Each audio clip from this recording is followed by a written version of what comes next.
जी साध संगत जियो, यह शब्द भगत बीखन जी का है जो कि आदि ग्रंथ के सोरठ राग में दर्ज है। इस शब्द के आरंभ में मनुष्य की वृद्धावस्था का वर्णन किया गया है। रहाऊ की पंक्तियों में परमात्मा की दया मेहर को जीव के उद्धार का साधन बताया गया है। उसके बाद वृद्धावस्था के रोग का दुखदायी चित्रण किया गया है और अंत में कहा गया है कि सतगुरु की शरण द्वारा नाम का अमृत मिल जाए तो जीव को निर्माणा पद की प्राप्ति हो जाती है।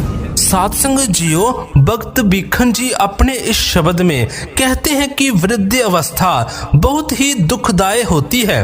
उस अवस्था में पहुंचकर आंखों से पानी बहता रहता है, शरीर निर्बल हो जाता है, केश दूध जैसे सफेद हो जाते हैं, कंठ रुध जाता है, बोलना कठिन हो जाता है, मुख से स्वर नहीं निकलता।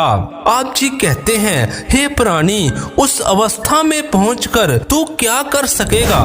भक्त बीखन जी आगे फरमाते हैं कि वृद्ध अवस्था में मस्तक में पीड़ा रहती है, शरीर तपता रहता है, दिल में दर्द उठता रहता है, सारे शरीर में ऐसी असहाय पीड़ा होती रहती है जिसका कोई उपचार नहीं है। संसार में केवल परमात्मा के नाम का निर्मल अमृत ही श्रेष्ठ औषधि है।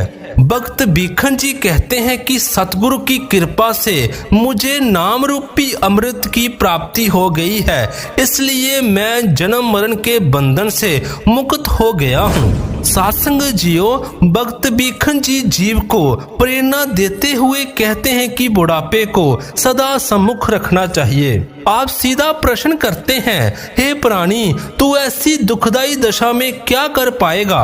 उस अवस्था में पहुंचकर परमात्मा की भक्ति कर सकना कठिन होता है, इसलिए समय रहते हुए सतगुरु की शरण लेकर नाम की कमाई कर लेनी चाहिए। सत्संग जियो, इस शब्द का ये भी अर्थ है कि समस्त दुखों का मूल कारण आत्मा का जन्म मरण के चक्रों से बंधे रहना है। जब जीव को परमात्मा की कृपा और सतगुरु की शरण द्वारा नाम का अमृत मिल जाता है तो उसे जन्म मरण के चक्कर से मुक्ति मिल जाती है, तब उसके सभी दुखों का नाश हो जाता है।